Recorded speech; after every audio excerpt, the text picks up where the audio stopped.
E agora temos o prazer de apresentar o evento Sempre um Papo, com Eliana Alves Cruz e mediação de Afonso Borges e Tom Farias.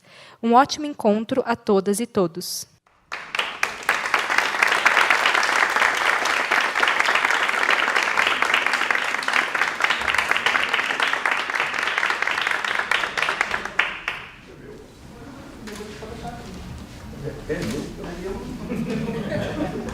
Fala que tem que ser artista, então vamos interpretando.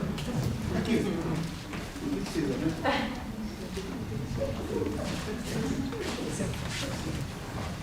Eu sou de direita, eu sou de esquerda.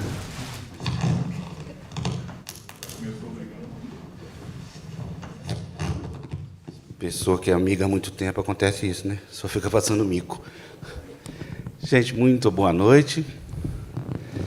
Prazer estar aqui novamente no Sesc Vila Mariana, onde eu realizei tantos eventos bons durante mais de 3 anos, há cerca de 8 anos atrás. Aqui tive com Décio Pinhatari, Milton Atum, Luiz Fernando Veríssimo, Zueni Ventura, só tenho boas lembranças. E lá no auditório grande, eu fiz 2 eventos memoráveis, um com Mia Couto e Agualusa, e o outro com Adélia Prado, coisas que ficaram na minha história e na história dessa unidade. Agradeço muito esse retorno a toda a equipe do SESC, os técnicos, gente que nos acolheu com tanto carinho. Muito obrigado. Bem, retornamos nesse momento difícil, né, da pandemia. Como vocês ouviram na locução, nós todos estamos testados e positivos, por isso que estamos sem máscara, e respeitamos aí todo mundo também que está... O que é? Ah, positivo. Ô, gente, mas eu tenho razão, né? A gente devia estar positivo e não negativo, né? Nunca vi tanta gente feliz por estar negativo. Né? Estranho. Então, hoje é uma alegria danada começar essa nova trajetória do Sempre um Papo aqui no Vila Mariana, eu que já passei pelo 24 de Maio, Santo André e tantas outras unidades. Essa aqui me traz muitas boas lembranças. Nossa programação continua toda a última quarta-feira do mês. Né? No dia 28, a gente está aqui com o Jefferson Tenório, de julho. Agosto, 29, isso, a Conceição Evaristo. Ou setembro, Itamar Vieira Júnior. E outubro e novembro, as 2 últimas edições, a gente está ultimando ainda os convidados. Viu? Eu peço desde já a autorização de imagem para vocês. Caso ninguém queira, alguma pessoa não queira em algum momento sair no vídeo, avisa, por favor, aquele senhor que está fotografando. É o Fábio? Não, né? Não, o Fábio não. O Ronaldo. E o processo, inclusive, pode ser contra ele, não precisa ser contra mim, tá? Se tiver algum problema. E logo depois de editado, o programa fica disponível no YouTube do Sempre um Papo. No YouTube do Sempre um Papo tem mais de 600 programas de TV gravados ao longo desses 20 e tantos anos. Então, vocês podem ficar lá uns 3 meses maratonando fácil, viu? Pode ficar tranquilo, 1 hora a cada, tem muito programa. Desde já também eu agradeço à tradutora de Libras, que eu esqueci o nome. Vânia, muito obrigado pelo seu trabalho, Vânia. E eu queria passar a palavra, antes de passar para a Eliana, para o Tom Farias, que é dono daquela bolsa preta direita que está ali no chão, e que vai fazer uma palestra de 4 horas antes da fala da Eliana. Muito boa noite, Tom. Tudo bom, Afonso? Mineiro é fogo, né, gente? Gosta de espizinhar carioca. Eu e Eliane somos cariocas, então ele aproveita demais. Né? Aqui tem meu dinheiro, aqui que você não vai pegar, não, tá? Minha bolsinha preta. Agora que avisou. Bom, boa noite a todas e todos. É uma satisfação, né, voltar aqui no Sesc Vila Mariana. Eu estive aqui há pouco tempo, mas em outra função. E também nesse retorno, né, do Sempre um Papo presencial, a gente tem feito algumas coisas por aí, eu e Afonso. A última foi a nossa Fria Araxá, a Eliane esteve lá conosco também. E uma satisfação também muito grande retornar esse Sempre um Papo com a presença da nossa Eliana Alves Cruz. Talvez, eu digo, sem medo de errar, né, porque acho que uma das expressões mais importantes da literatura contemporânea e numa evolução da sua escrita, ou, como diria a nossa grande Conceição Evaristo, né, da nossa escrevivência, bem representativa. Acho que quem está aqui, quem conhece a Eliana, tem bastante noção do que eu estou falando.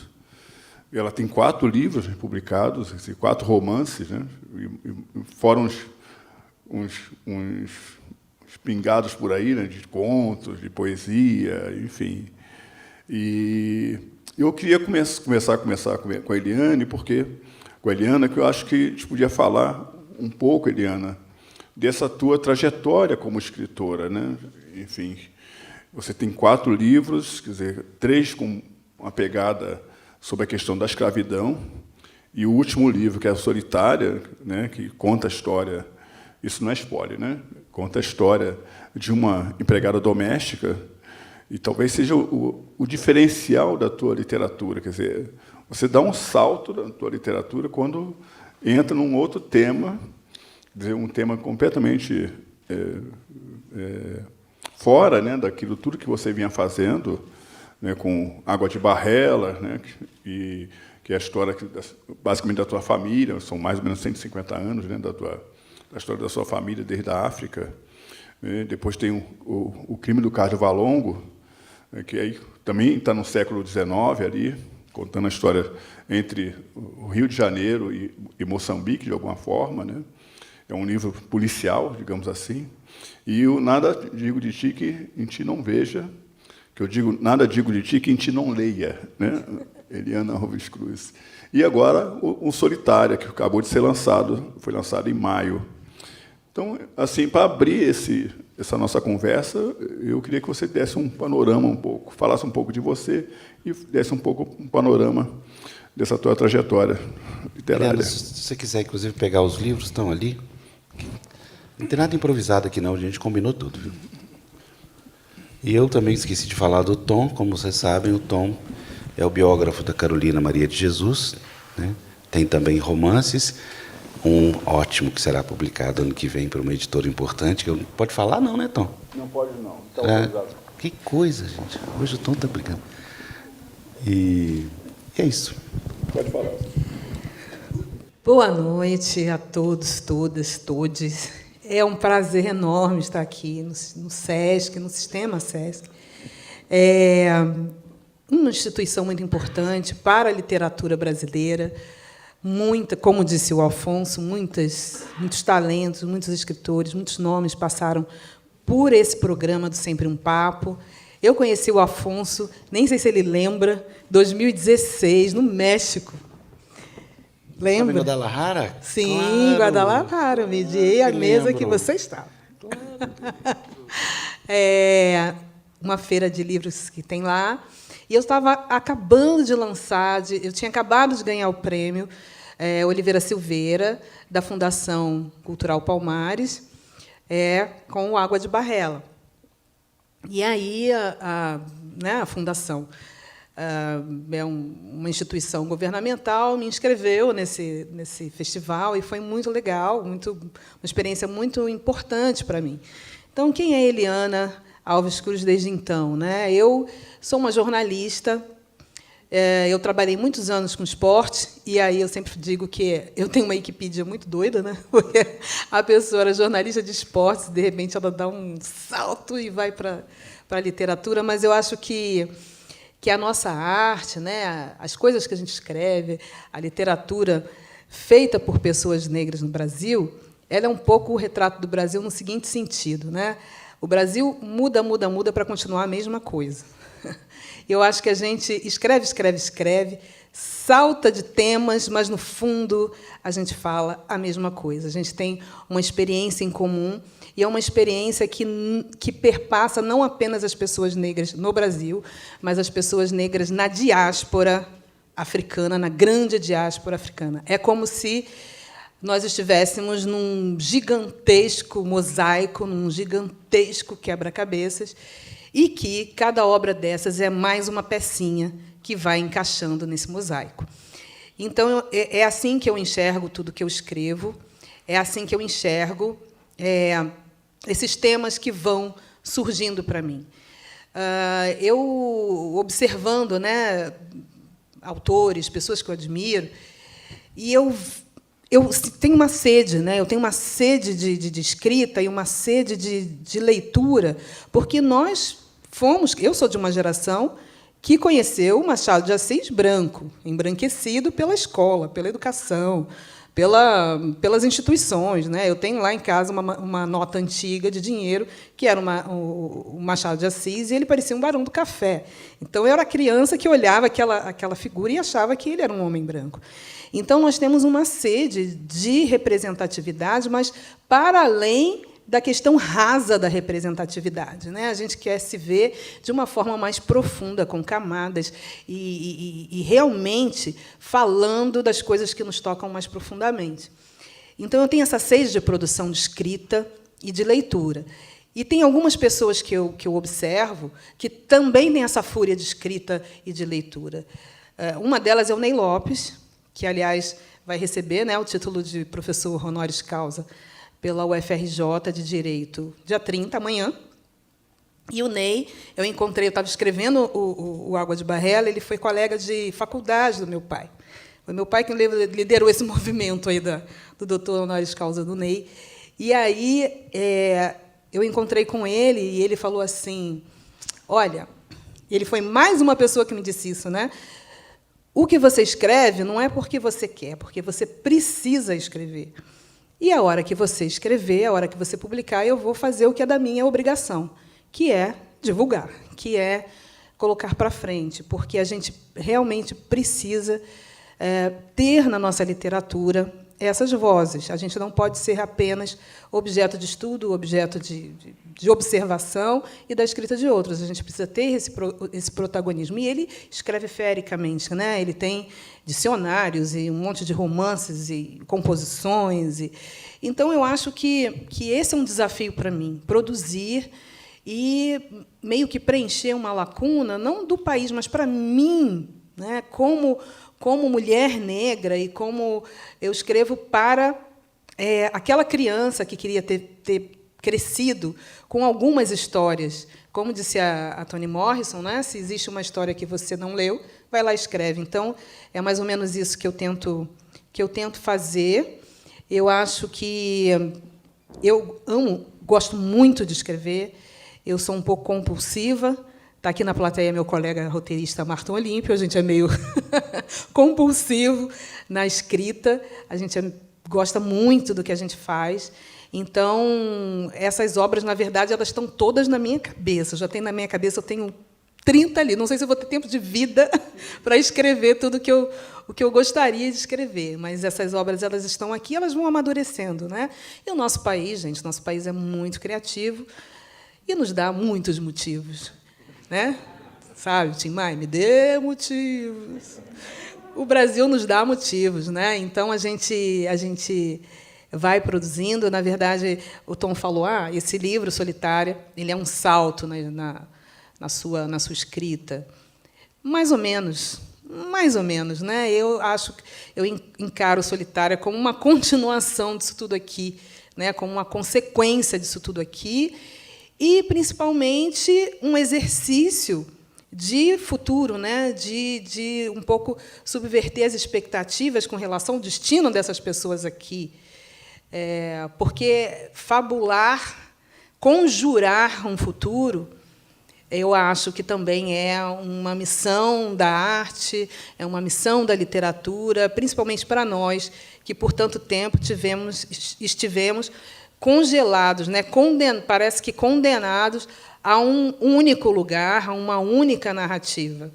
Então, é hora da gente conjurar outros futuros, outras possibilidades de finais e de vidas.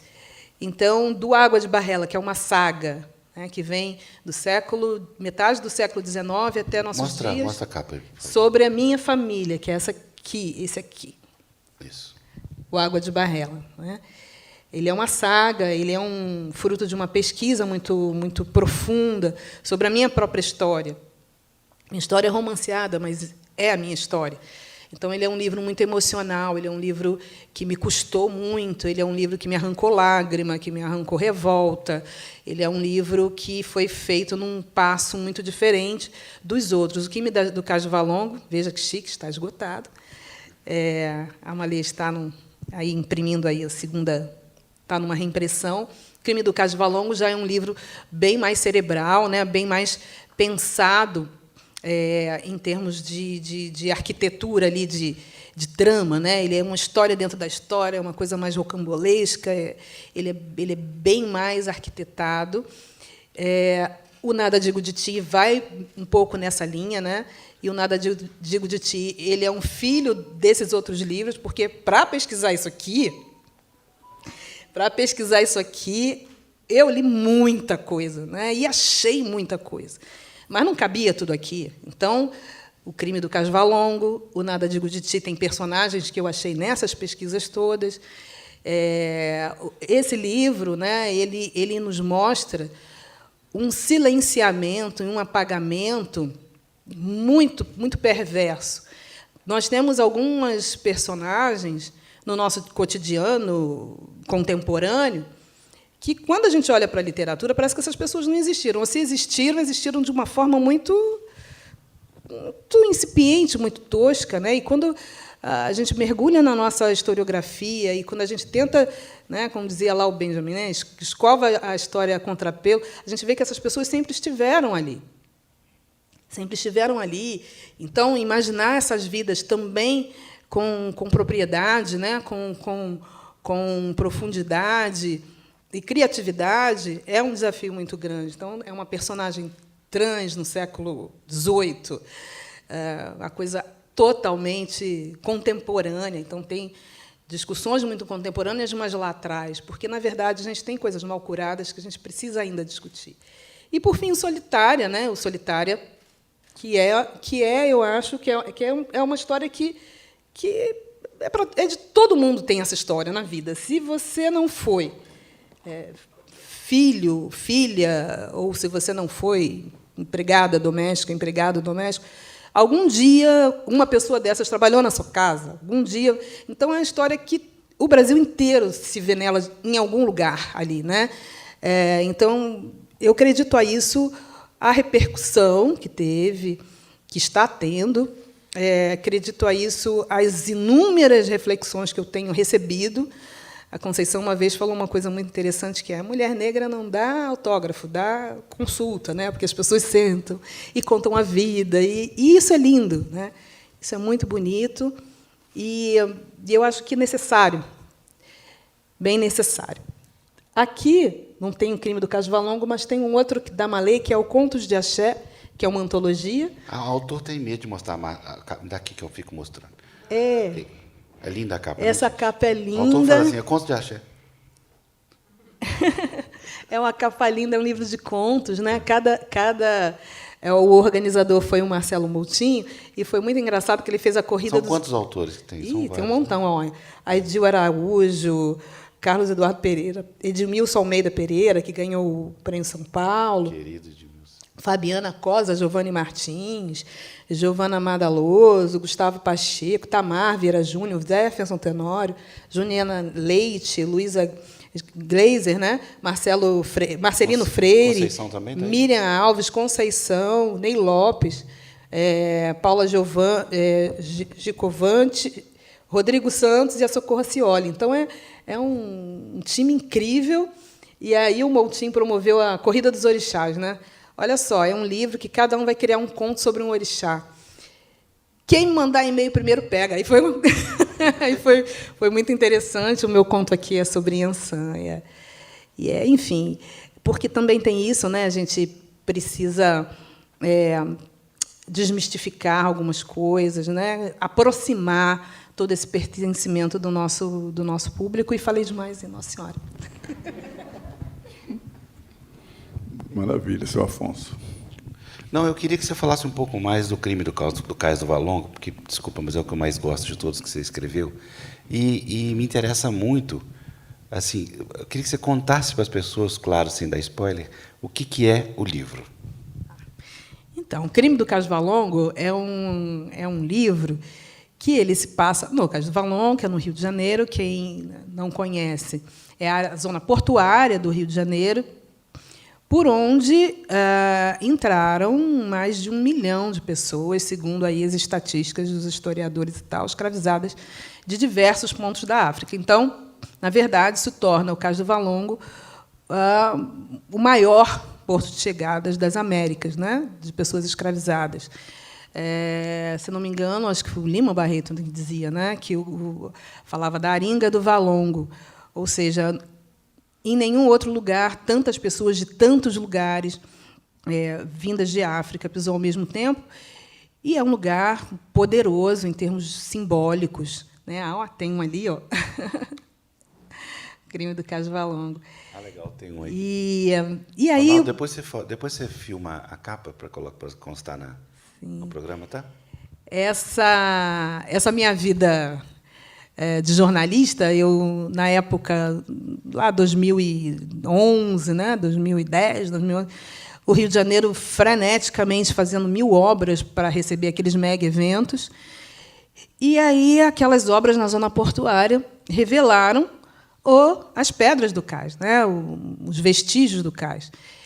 E eu acompanhando, por conta do meu trabalho com esporte, meu Deus, mas como assim, né? A gente tem há 200 anos isso aqui embaixo, e como é que a gente não sabe nada sobre isso? Então, fiquei muito fascinada com essa história e vi uns objetos dessas escavações e achei aquilo assim tão incrível, né?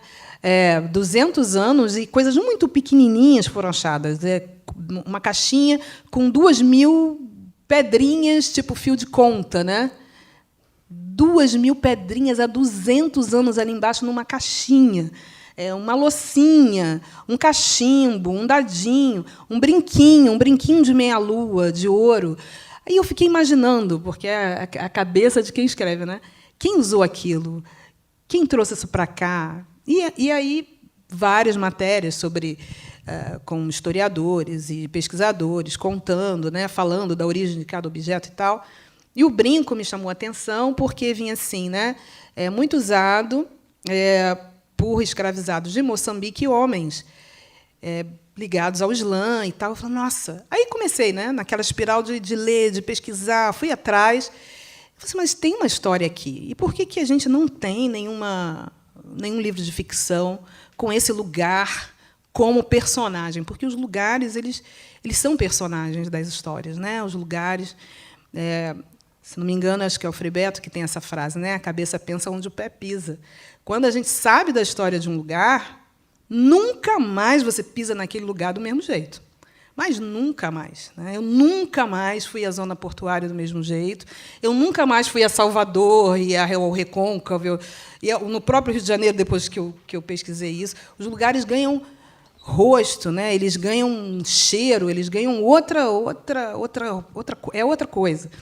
Então, pesquisando para escrever esse livro, eu descobri um Rio de Janeiro muito escondido, né? Muito ocultado, muito diferente dessa imagem de cidade maravilhosa e cordial, e muito cruel, né? Muito sangrento desde sempre, e muito partido desde sempre. Porque quem vai ao Rio hoje, e a muitas cidades brasileiras, né, não imagina por conta das intervenções urbanas e tal, mas aquela área da cidade era uma área distante, né, do centro da cidade, porque o Rio tem aquelas montanhas, muitos morrinhos daqueles foram postos abaixo, a gente não tem nem noção que, naquela época, sim, era um vale, né, um valezinho cercado de montanhas enseadas e tal, e de difícil acesso. Então, para aquela área da cidade, foi jogado todo um sistema escravocrata muito organizado, muito pensado no ser humano como moeda, né? Então, a pessoa chegava ali, quem ia para uma quarentena, as pessoas que estavam doentes iam minimamente lá do que eles chamavam lá de uma recuperação para serem vendidas. E as pessoas que morriam eram enterradas no cemitério dos Pretos Novos, que também ficava... Era um complexo, né? A pessoa chegava, quem estava bom ia ser vendido... Enterrado em termos, né? Oi? Enterrado em termos. Pois é. E o cemitério dos Pretos Novos é outro lugar que, meu Deus, todo brasileiro... É tipo Meca. Todo mundo, todo brasileiro devia ir um dia na vida a esse lugar, porque, primeiro, que a gente tem, pela narrativa do audiovisual, uma visão das pessoas escravizadas totalmente real e romantizada, né? Não são atores maravilhosos, brilhando a óleo e malhados. Eram crianças, né? Pessoas de 9 a 17 anos, crianças e jovens. Então, é muito chocante a gente se deparar com um crime contra a infância que o Brasil, desde sempre, estimula, né? Então, as pessoas que chegaram aqui tinham essa idade, morriam e eram jogadas ali, porque aquilo, na verdade, era tipo um lixão. As pessoas eram enterradas à flor da terra. Tem até um livro de um historiador, né, A Flor da Terra, que as pessoas eram enterradas ali assim. E junto com essas escavações que depois se achou por ali, tinha osso de galinha, pedaço de louça. Então, era um cemitério que era misturado com lixo e que mostrava exatamente o objeto, o nada que aquelas pessoas eram, né? Quem vai lá tem uma ossada que os arqueólogos acharam, foi a única que eles acharam inteiras, porque, de tempos em tempos, eles queimavam os corpos para que coubessem mais corpos, né? Coubessem mais corpos. Então, é absolutamente chocante, né? Vamos escrever isso. Eu acho que a história da escravidão no Brasil, no mundo, é uma história de polícia, uma história de terror e uma história de polícia mesmo. É um crime, né? Um crime. Então, sem querer dar o spoiler, mas já dando, na verdade, o crime é todo esse esquema, né? É toda essa vida colonial que a gente faz questão de não deixar passar, né? Que a gente perpetua, que a gente alimenta, né? A gente alimenta das formas mais perversas até hoje. Então, o crime, na verdade, é isso. E eu quis fazer... Na verdade, quando eu comecei a escrever, eu queria fazer uma brincadeira com o tempo, né? Que depois eu faço no Nada Digo de Ti. Mas eu queria que fosse em dois momentos, no presente e no passado, mas achei que o leitor ia ficar muito louco nessa vai e volta, vai e volta, vai e volta. Então, botei 2 personagens, um homem e uma mulher, contando aquele mesmo crime, né? Testemunhas, de alguma forma, eles fazem parte daquele acontecimento, mas cada um ia contar a história na sua perspectiva. Eram 2 pessoas negras, mas completamente diferentes umas das outras, porque isso é outra coisa, né? A gente tem um país que acha que todas as pessoas negras têm a mesma experiência, que todas as pessoas negras são iguais, que todo mundo tem o mesmo background, que todo mundo pensa da mesma forma, quando uma pessoa negra, famosa, comete algum erro, alguma coisa, sobra para todo mundo, como se todo mundo... É uma loucura. Então, eu quis trazer o indivíduo, né? O indivíduo, a personalidade de cada um. Ele é um homem que nasceu livre, que tem outro pertencimento. Ela é uma mulher negra retinta, escravizada, que tem outro... Eliana, só um detalhe. Pertencimento. Essa coisa dos teus personagens, mesmo no período da escravidão, terem voz, terem atitude, terem ação, né? Então, acho que o crime resume bastante isso, né? Sim, é exatamente isso, né? Porque a gente não é dizer que não existam personagens como esses em outras obras, existem. Mas em que lugar, né? Em que papel? Então, não é que a gente não possa escrever sobre uma pessoa negra escravizada. É como você vai trazer essa pessoa para a cena. Ela vai ter protagonismo, ela vai ter voz, ela vai ter vida. Como a gente traz esses personagens é que é a questão. Não é que a gente não possa fazer de uma mulher negra uma personagem empregada doméstica, porque essas pessoas existem e elas precisam ser retratadas também na nossa arte, no que a gente faz. Mas como a gente vai trazer isso? Da mesma maneira de sempre, né? Como subverter um pouco, como mostrar realmente outros aspectos dessas pessoas que são seres humanos. Então, eu acho que a voz é muito importante. Eu sempre fico preocupada com quem conta a história, né? Os meus livros, eu sempre penso no narrador. Quem vai narrar? Qual é a voz que vai contar essa história? E tento sempre trazer uma voz diferente. Bom, tudo bem, Afonso? Então, assim, isso é só um panorama do que a Eliana está falando dos livros, né? Mas, enfim, é uma viagem imensa. Eu agora acabei de escrever sobre o livro do Laurentino, que é o Escravidão, terceiro volume, né? E quer dizer, eu li todos os volumes, são 1.500 páginas, do primeiro, do segundo e do terceiro, e, assim, imaginando, né, a viagem para escrever aqueles 3 volumes. Ele viajou para diversos países africanos, Portugal, enfim, se embrenhou aí num mundo de arquivos fantástico, um material com manancial de informações, né, de números, de estatísticas, de mapas, é bem impressionante. Mas a gente também passa por isso, né? E eu queria já pegar um pouquinho do Solitária, né? Que esse nome é bem assim, né? Quer dizer, solitária. Será que é uma pessoa solitária? Será que é uma solitária em si, né? Mas eu tinha falado no início, né, que você é uma guinada na tua carreira de escritora, de romancista, né? Mas eu queria saber o que te levou assim a pensar nesse livro no papel de uma empregada doméstica. A gente ter há pouco tempo, né? Vocês acompanharam na imprensa as denúncias, né, de mulheres sendo escravizadas 50, 72 anos, né? E quando a gente pensa nessa obra, assim, houve uma pesquisa, não sei, nesse sentido também, ou foi uma coisa que a realidade se impôs?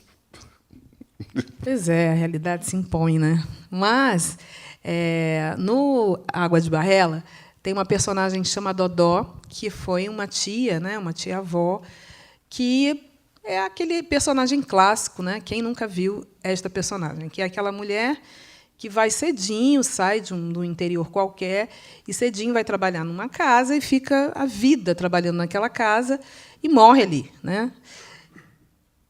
Muitas e muitas pessoas têm essa história na sua própria vida. Então, a tia Dodó, ela aparece pouquinho aqui na história, né? Comparativamente a outros personagens, ela tem uma aparição até discreta. Só que todas as pessoas que têm isso diretamente na sua vida, né, ou que foram empregadas domésticas, ou filhos de empregadas domésticas, que leem a personagem da Dodó, ficam muito tocadas e me escrevem. Ai, que vontade de entrar nesse livro, dar um abraço nessa mulher e resgatar ela dessa casa, pelo amor de Deus, meu Deus do céu, eu vi minha avó, vi minha tia, vi minha mãe, vi minha irmã. Então, isso era tão recorrente que já estava no meu radar, realmente, escrever um livro, uma história, em que essa personagem fosse o centro, né, fosse a protagonista. Mas aí aconteceu um evento mundial chamado pandemia. E, na pandemia, o que aconteceu na pandemia? Todo mundo foi para a solitária, né? Todo mundo ficou confinado. E, nessa solitária, a gente entrou dentro das casas, mas as casas meio que saíram, tudo de ruim saiu do que a gente conserva, aquilo que eu falei lá atrás, né? Todas na nossa colonialidade, todo o nosso lixo escravocrata. Então, um monte de pedido de socorro em sindicatos de trabalhadoras domésticas, muitos casos de trabalho análogo à escravidão, casos midiáticos enormes, a gente viu aí, né? As Madalenas, a Madalena Santiago, Madalena Gordiano, o caso da Mirtes, do menino que caiu do 10º andar, enfim, 1000 casos. E eu fui colecionando esses casos. Não à toa, né? Não por acaso, a primeira vítima da Covid no Rio de Janeiro foi uma empregada doméstica. Né? São Paulo, né? E aí foi uma pessoa, acho que no Rio também, foi no interior do Rio, né? E aí a patroa foi no auge daquela coisa da Itália, né? Na Itália estava todo mundo morrendo, a mulher chegou da Itália. Enfim, são pessoas que não conseguiram se confinar, paradoxalmente, né? Solitária, mas elas não conseguiram ir para solitário, ficaram em cárcere privado com essas pessoas e foram as primeiras a morrer. Então, isso me tocou muito. Eu achei que era assim, bom, a hora é essa, né? A hora é agora, vamos falar sobre isso. E aí comecei a desenhar, fui colecionando esses casos aí que a realidade impõe E fui colecionando os casos e fui criando a história,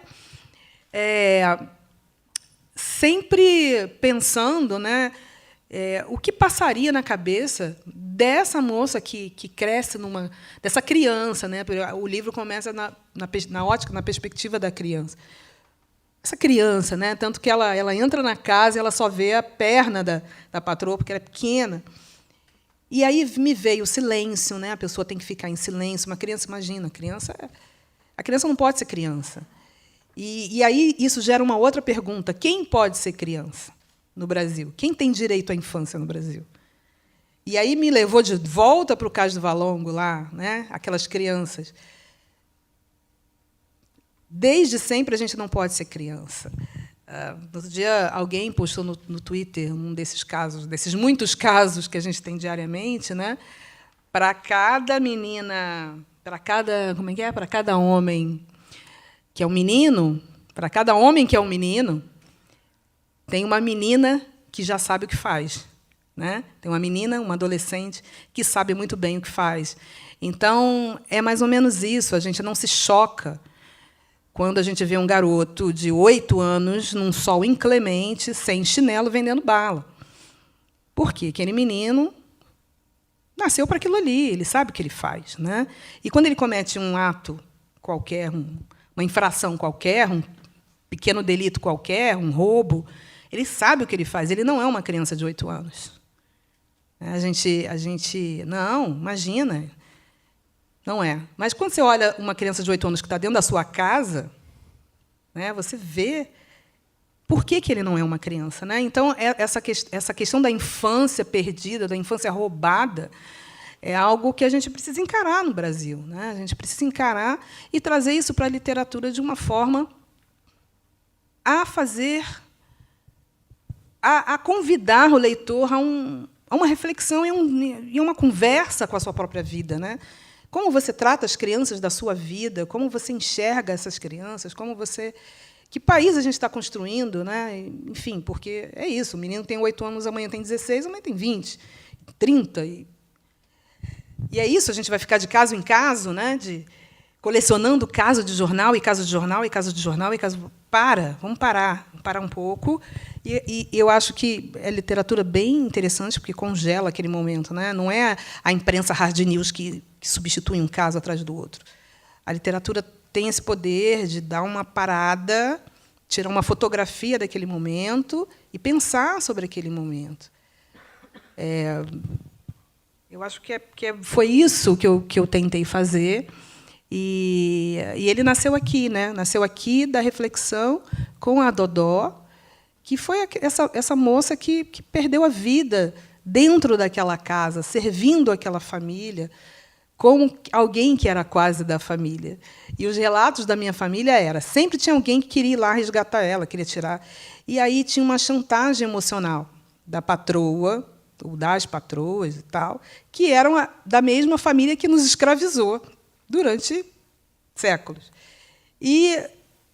Mas a gente precisa tanto dela, ela é tão importante, minhas filhas não vivem sem ela. Tinha uma chantagem emocional e que as pessoas que meio que se envolvem, tem uma manipulação de sentimentos aí, muito sofisticada, que prende. É um grilhão muito mais pesado e muito mais cruel, que eu acho que a bola de ferro, porque é um troço que é muito difícil de superar. Às vezes, isso passa de gerações, né? Esse sentimento de gratidão, esse sentimento de família, de pertencer. Família é nada. Você herdou algum sobrado, herdou alguma terra, né? E que a gente vai levando para outros ambientes também, né? Nos nossos trabalhos. Somos uma família. É nada, é nada. Se você faltar ao trabalho, você vai ser demitido. Você não é daquela família, é um trabalho. Então, quando a gente traz isso, eu fiquei um pouco medo, porque esse é um vespeiro, né? É um nervo aberto, é um exposto da sociedade brasileira muito grande. Liane, com relação às pesquisas que você tem feito, a minha pergunta é invertida. O historiador, quando analisa, puxando essa imagem que se lançou sobre o dinheiro do Machado de Assis, né? Que foi uma coisa que nos formou, né? a nossa infância, a nossa educação embranquecida sempre colocou desta forma. E há alguns anos isso vem, graças a Deus, sendo colocado na forma da literatura, por exemplo, da biografia do Tom fez da Carolina, alguns elementos, né? A própria Itamar, hoje, que está trazendo o gosto do leitor brasileiro de novo para o autor nacional, e aí eu falo autor nacional, e aí eu falo de literatura, tá? Nem falo de cor. Então, assim, como é que você faz essa pesquisa? Porque os historiadores, claro que eu destaco Lília, entre outros, não falo deles, não percebem isso na pesquisa. Como é que você fez? Qual é o seu método? Como é que você descobre? Como é que você desvela isso para fazer os seus livros? Pois então, eu acho que é o seguinte, né? Como é que engana o leitor, é isso, Afonso? Oi? Como é que engana o leitor, é isso? Como é que a gente mente tanto, né? É justamente procurando a pessoa. Eu acho que a pesquisa acadêmica, ela tem as suas fórmulas, né? Ela tem as suas limitações, ela tem o seu alcance, assim como o jornalismo tem a sua linguagem, a gente está preso ali a determinadas coisas, a determinada forma de escrever e de apurar fatos. A literatura não, né? A gente pode especular à vontade, e aí a gente pode se espalhar. E aí, o que eu faço, né? Eu tento pegar todos esses estudos e tentar enxergar as pessoas ali dentro. Porque uma coisa que me incomoda muito é a questão numérica, né? 1 milhão de escravizados. 1 milhão de escravizados é um número... é um número grande. 1 milhão de pessoas é muita gente hoje. Quanto mais no início do século XIX, né? No final do século XVIII, sei lá, 1 milhão. Mas é um número, né? Uma cifra, é algo que você não consegue. Mas quando você pega uma vida e você dá rosto, e você pega uma vida, aí sim a gente cria aquela empatia, a gente cria aquele elo, né? Então eu fico tentando enxergar as vidas por trás desses grandes números, por trás dessas grandes pesquisas, né? Sempre que um pesquisador, por exemplo, tem uma historiadora baiana que eu gosto muito, que é a Isabel Reis, ela tem um livro que é sobre a família de pessoas escravizadas, a família escrava, né? A família de escravizados, grupamentos familiares.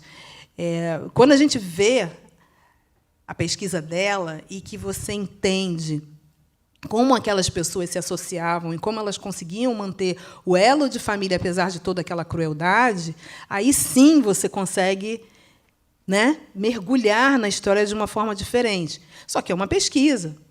Ela está trazendo indivíduos ali, mas é uma pesquisa, ela tem dados, ela tem, enfim, ela faz conexões com outros eventos. Eu posso criar um enredo com aquilo que ela me apresenta como dado real. Eu posso criar um enredo que tenha verossimilhança. Então, a gente trabalha muito com a verossimilhança.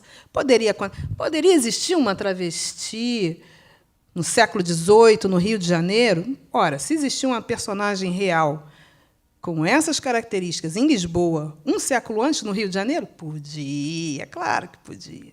Então, a gente cria uma história, né? A gente já cria um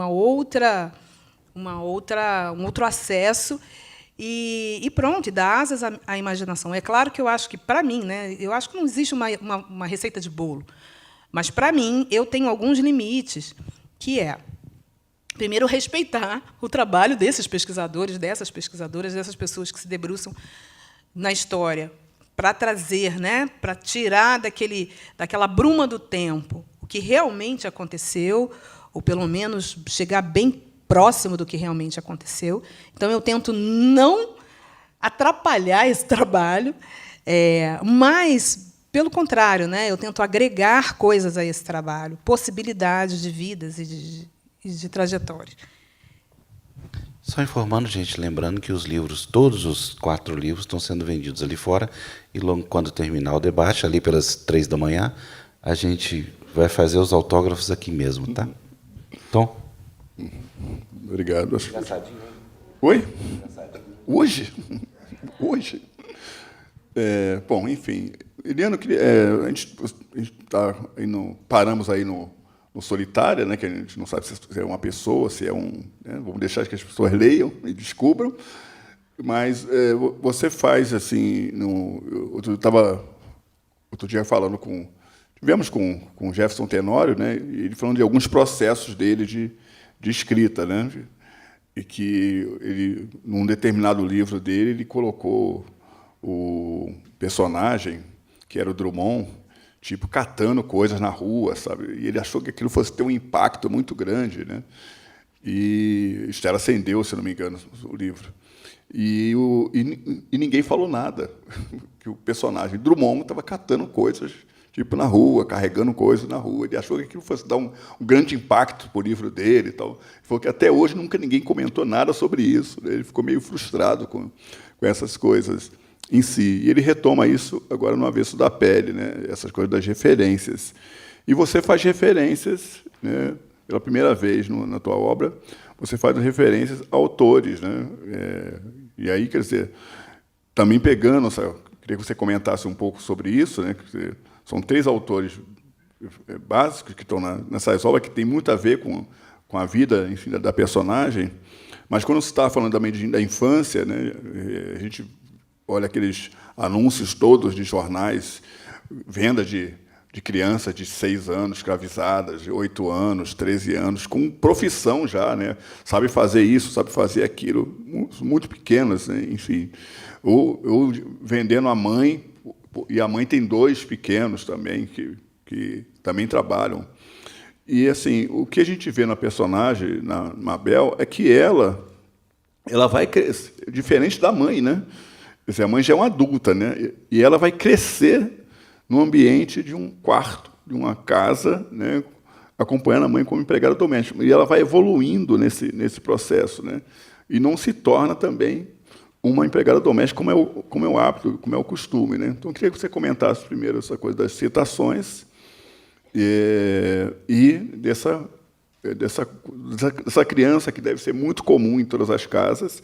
Teve lá um acidente com o menino, que ele morreu, Miguel, né? Que caiu daquele edifício. Enfim, então eu queria que você fizesse uns comentários sobre isso. As citações, eu achei que ela foi muito orgânico no texto, né? Porque eu faço uma referência a Françoise Egar, a Conceição.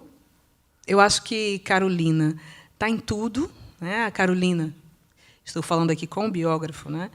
Presença do biógrafo. É uma autora não apenas importante para o Brasil, mas para o mundo. A Carolina, ela é uma personagem impressionante demais, né, na nossa história nacional. Não por acaso, né, nos 200 livros dos 200 anos, né, ela foi a mais citada, porque realmente é um retrato muito cruel, mas verdadeiro da nossa sociedade. Então, eu acho que a gente volta ali naquilo que eu falei, né, desse grande mosaico, em que a gente vai encaixando pecinhas e vai fazendo esse retrato. Essas autoras, eu acho que elas fazem parte desse mosaico. Em algum momento, a gente tem uma costura com várias outras obras, com várias outras... Poderia citar muitas outras coisas aí, né? Mas eu quis que fosse uma história bem enxuta e bem concisa, porque, primeiro, que eu queria também que chegasse nessas pessoas. E são 3 empregadas domésticas, né? A Conceição também foi empregada doméstica, Françoise Egar. Todo mundo teve essa passagem. Então, e também mostrar que, veja bem, a Benedita da Silva, né, tão atuante da PEC das domésticas, a Benedita fala uma coisa que é realmente... A Benedita diz, gente, dizem que filho de peixe, peixinho é, mas filha de empregada doméstica não necessariamente precisa ser empregada doméstica, não, né? Então, são 3 autoras, grandes autoras, e que tiveram essa passagem, e que a vida seguiu, e que não podem ficar estigmatizadas também eternamente neste lugar, porque isso é outra coisa, né? Muitas pessoas que leram esse livro, pessoas que são acadêmicas hoje, que são chega para mim e fala, olha, eu tenho isso na minha história, eu fui, mas eu não falo, porque se eu falar, eu vou ser para sempre a acadêmica que foi empregada doméstica. Nananana. Então, essa coisa do estigma, né? Não que eu tenha vergonha, não tenho vergonha nenhuma. Pelo contrário, eu acho, sabe, um trabalho digno, eu tenho muito orgulho de hoje estar onde eu estou, só que eu não posso dizer isso, porque a sociedade brasileira é tão cruel que congela a pessoa ali, né, para sempre naquele lugar. E aí as pessoas não querem isso com toda a razão, eu acho, né? A própria Conceição, acho que hoje menos, mas teve uma época que, meu Deus, toda matéria de jornal, a Conceição, que foi empregada doméstica, babá, e não sei o quê, papapá. Então, assim, o Brasil gosta de uma história de heroísmo, né? Gosta de exigir heroísmo das pessoas, gosta dessa história meritocrática, como se isso não fosse uma crueldade absoluta, né? Em que algumas pessoas tenham que... O Brasil gosta da seguinte... Essa matéria de jornal, todo mundo aqui já viu, ou vê, volta e meia, vira e mexe, tem uma história assim. O cara nadou 1 quilômetro, correu mais 10, pegou uma canoa, e aí, todo dia, às 5 da manhã, ele acordava, se formou em Direito. Né? Quem nunca viu essa matéria aqui? O Brasil adora essa matéria. Eu trabalhei com esporte. Esporte, nossa, é campeão. Mas, para ser campeão, ele treinou num campo de várzea, descalço, botou calo no pé, quebrou a perna. Que absurdo! O norte-americano lá está com a maior tecnologia do mundo. Por que ele tem que sofrer tanto para conseguir o que o cara consegue dormindo? Né? E por que a gente tem gerações de pessoas que têm que sofrer tanto para conseguir o que outras famílias conseguem muito naturalmente? Fazem o ensino fundamental 1, fundamental 2, ensino médio, passam na faculdade, entrou, se formou, trabalhou, pronto, tem a vida. Por que essa pessoa precisa nadar 6 quilômetros e andar? Então, esse lugar, né, desse esforço meritocrático é um lugar para te conservar ali, né, para conservar determinado grupo ali, para sempre. Então, eu quis trazer também essas autoras por conta disso. E a questão da criança, né? A questão da criança eu fico imaginando, né, o que deve ser para uma criança ter que ficar muda num quarto, né? Ou não poder abrir a geladeira e ver aquelas coisas gostosas e não comer, ou ver uma piscina e não poder mergulhar num calor do Rio de Janeiro incandescente. Né? São lugares de muita crueldade, né? de tortura mesmo. Quando a gente fala em Solitária é o lugar mais cruel de uma prisão que é um lugar cruel. É um lugar absolutamente... Meu Deus, não gosto nem de imaginar. Então, não deixa de ser um lugar de tortura também, já que você tem que se privar, você vê o gozo dos outros e não pode desfrutar nunca daquilo. Né? Imagina você sendo uma criança, vendo outras crianças se divertindo, e você não pode estar ali, você não pode... Então, é muita privação, é muita crueldade naturalizada, e a gente precisa desnaturalizar isso. Né? E o que melhor do que a arte para desnaturalizar a crueldade? Vamos passar algumas perguntas da plateia, por favor. Sem não antes agradecer ao meu amigo André, que finalmente chegou, né, André? Estava de olho em você, viu? André é um parceiro antigo, trabalha na gerência de literatura do SESC. Saudade, viu, André? Obrigado por ter vindo. Eu tenho certeza que o Otávio quer fazer uma pergunta. Para quem for fazer a pergunta, eu levo Eu ia fazer isso com você, né, Otávio? Né, Renê? Vocês sabiam, né? Passa para a Renê e para o Otávio ali. Boa noite a todos. Você falou, era uma coisa que eu, quando li, eu estou lendo, não acabei ainda de ler, mas já estou quase no finzinho, o Solitária, e eu pensei nisso desde o começo da leitura. E você falou isso, eu queria voltar um pouco ao que você disse e a minha impressão também.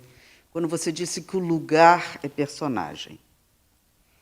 E você nomeia cada capítulo o lugar do apartamento.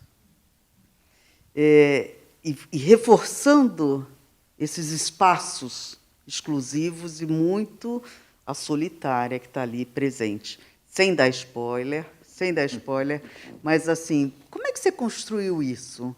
De nomear cada capítulo o espaço que, assim, cozinha, e aí vai um pouco para a casa da empregada também, mas a grande maioria é o apartamento onde ela trabalha.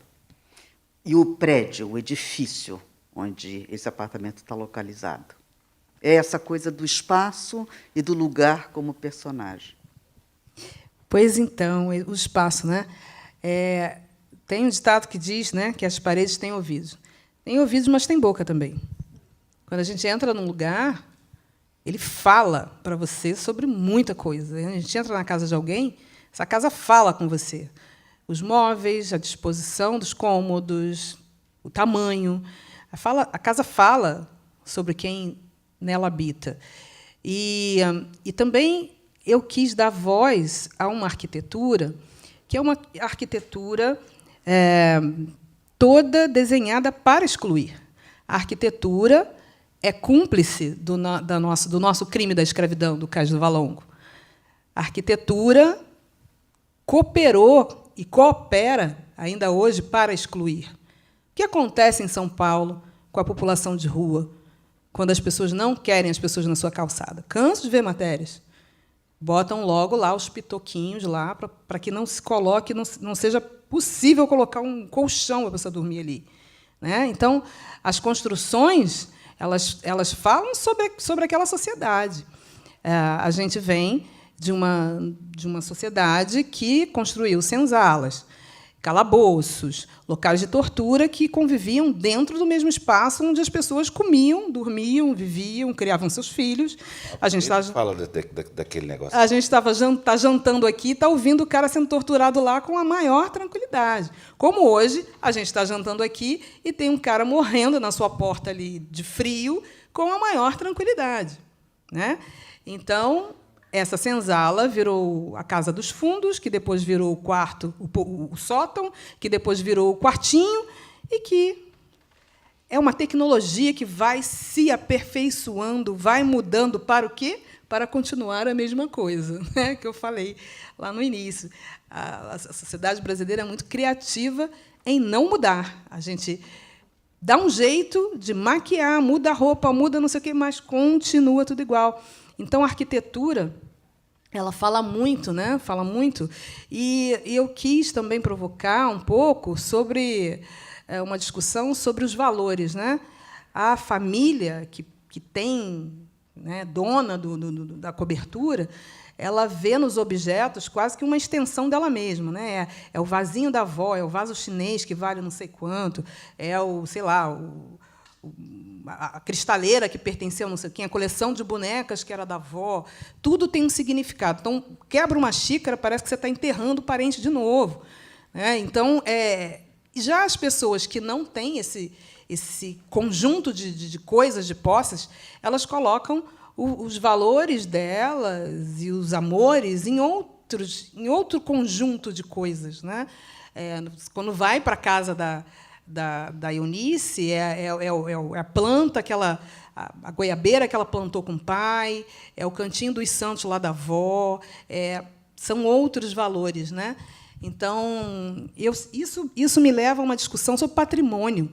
O que a gente deve preservar e o que a gente precisa derrubar? Essa é uma coisa que a gente precisa conversar sobre isso. Né? Tem umas coisas que a gente não tem que preservar, não, gente. Não tem. Porque preservar significa perpetuar. Significa endossar. Eu tenho muito nervoso quando eu vejo uma escola que se chama Garcia Dávila. Garcia Dávila foi um sanguinário assassino.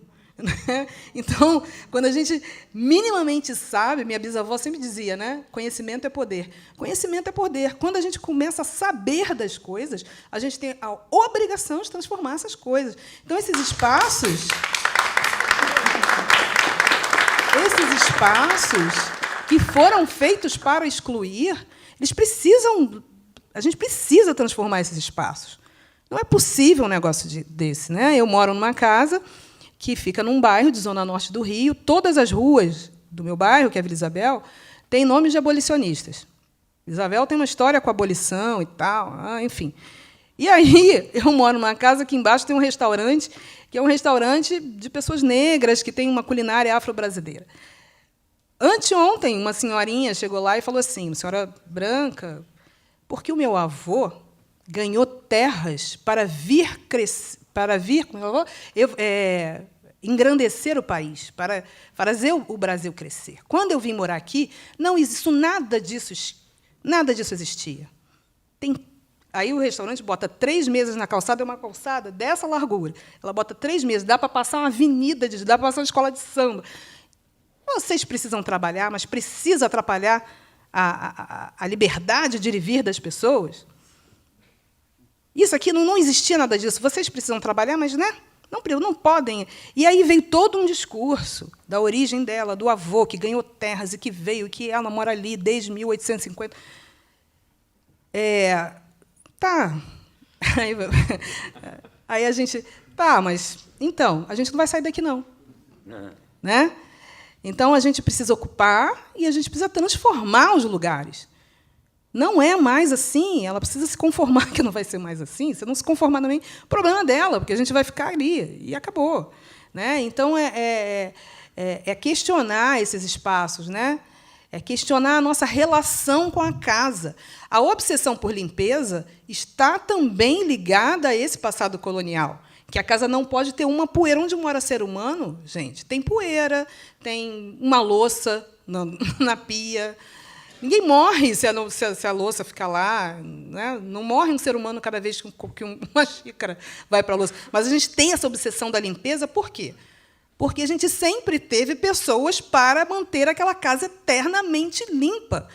E limpar, cozinhar, lavar são habilidades para sobreviver no mundo. Todo mundo precisa, não são coisas inerentes a um gênero, a uma raça, a um grupo social. Todo mundo precisa saber fazer isso para sobreviver na vida. Né?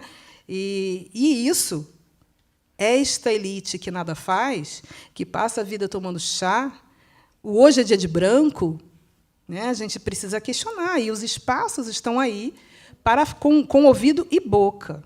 E sobre essa coisa do espaço, tem uma outra coisa, né, que é o espaço da intimidade, ou seja, só as paredes do seu quarto vem o seu momento de fraqueza, vem a hora que você chora, vem a hora que você está com raiva. Enfim, né, são espaços que têm uma visão muito especial e privilegiada da essência de cada um, né, do que cada um é de verdade, fora das aparências, fora do que... Então, dar voz a esses espaços, né? Se as paredes falassem, né? Dar voz a esses espaços também é falar da intimidade das pessoas, né? Do que elas têm de mais mesquinho, do que elas têm de mais, enfim, perverso, ou de bonito, ou de, enfim. Então, foi um exercício interessante de fazer. Perguntas? Boa noite. Você chama?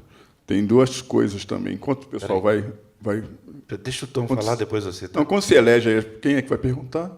Assim, na calçada desse restaurante, tem um petisco da vila que ocupa toda a calçada e ainda fecha ainda, né? Tem o quadrilátero do samba, que é a Lollapalooza do samba. É de segunda a segunda, começa às 6 da tarde, termina à 1 da manhã, todo dia, com pandemia ou sem pandemia. E a mulher resolveu... Então, assim, é um incômodo, né? É a pandemia do samba, né? Pandemia do samba. E a outra coisa, essa questão da limpeza, né? Ela é justificativa para punição, né?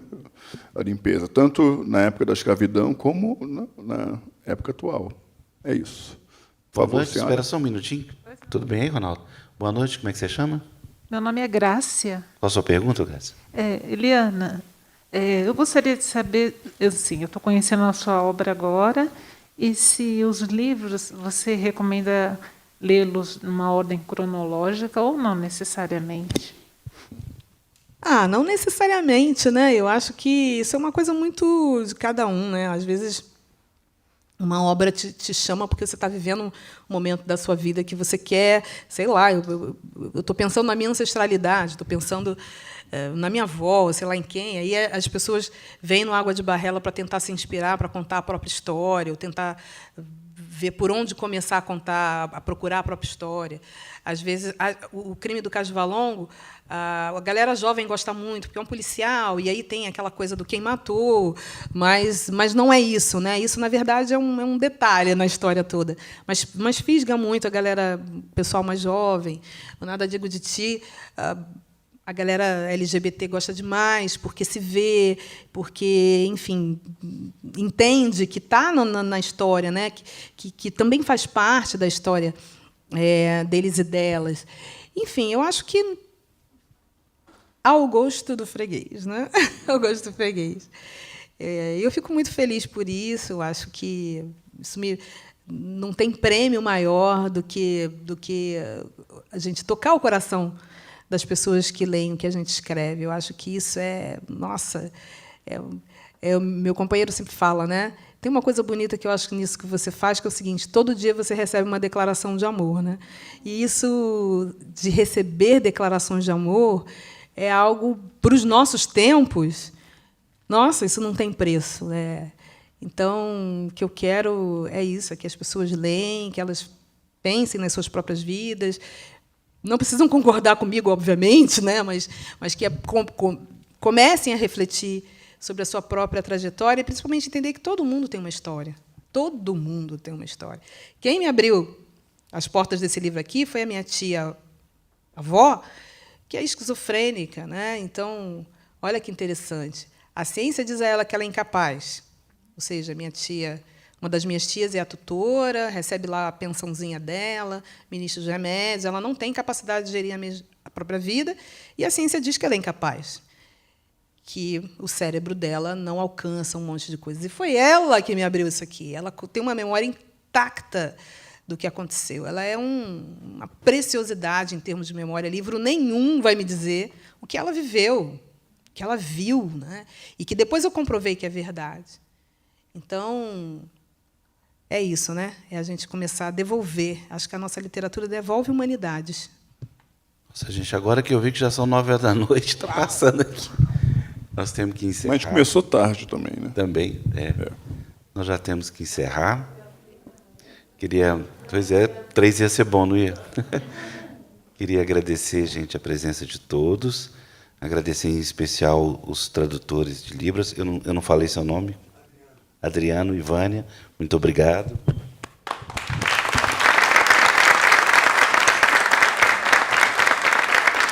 Agradecer ao pessoal, os técnicos, todo mundo do SESC. Acostumem-se comigo, que eu vou te amolar muito, viu? Passar a palavra para o Tom e depois para a Eliane. Bom, acho que a Eliana, mais uma vez, deu o recado. E os livros delas falam por elas hoje, né? Falam por ela. Quer dizer, eu li todos os livros da Eliana, tive essa felicidade de ler todos os livros e fiquei sempre muito impactado, porque é uma área de pesquisa que muito me interessa, né? Sobre a questão do século XIX. Eu sou especialista em século XIX, literatura, mas eu acho que a senhora estava falando, né, ainda há pouco, né, lá atrás, se tem uma cronologia para ler esses livros. Eu acho que não tem cronologia. A Eliana escreve de uma maneira que ela até se permite você entrar na metade do livro e, sabe, e voltar. Você vai conseguir entender o que ela está dizendo, o enredo que ela está dizendo.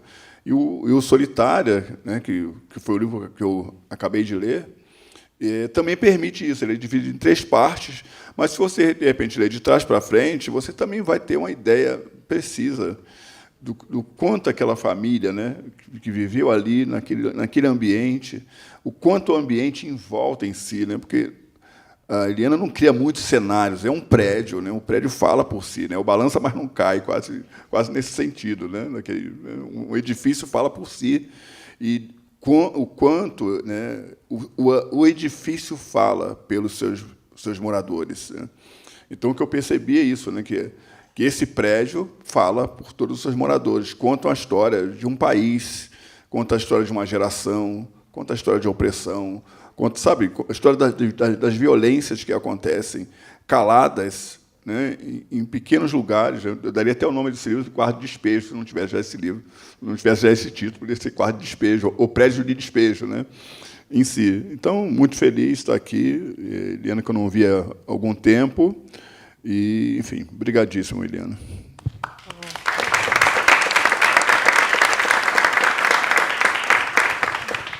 Eu é que agradeço o convite.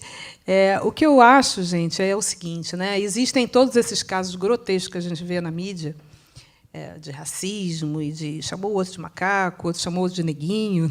A gente agora teve essa, né? Cada dia, cada mergulho um flash, né? Como dizia na novela. Mas existe o Brasil é muito sofisticado nisso, né? Existem umas violências muito pequenas e sutis e que vão para além dessa coisa tão evidente, tão caricata, mas que são violências pesadas e que, se a gente bobear, a gente reproduz, né? Então, eu queria que esse livro trouxesse mais sutilezas. Tem lá seus casos também, né, pesados e clássicos, né, se a gente pode dizer assim, mas tem também algumas sutilezas, né, de pessoas que vão sendo destruídas no miúdo, ali sabe, no varejo, no pequenininho. É o teste que a patroa faz com ela de saber se ela vai roubar ou não, né, de ficar verificando, investigando, enfim, são as pequeninas coisas, né? Eu até usei no livro o depoimento de uma pessoa que leu e que disse assim: pois é, eu queria fazer o vestibular. Então, à noite, quando terminava meu trabalho, era a hora que eu ia estudar. Nessa hora era a hora que eles resolviam fazer as festas, botar o som alto. Era a hora que eles faziam todos os barulhos, porque eles não queriam que eu estudasse, porque não queriam que eu saísse dali, né? Então, o desafio dela, a prova de andar 6 quilômetros para se formar, foi ter que estudar, apesar do barulho. Aí você inventa coisas, né? Bota fone de ouvido, enfim, são muitas as formas de tortura que a gente vai naturalizando e vai sofisticando e vai costurando as vidas naquilo. Então, foi mais ou menos isso que eu tentei colocar aqui. Agradeço muito a todo mundo que leu e que está lendo. O livro está tendo uma recepção assim que eu não esperava também.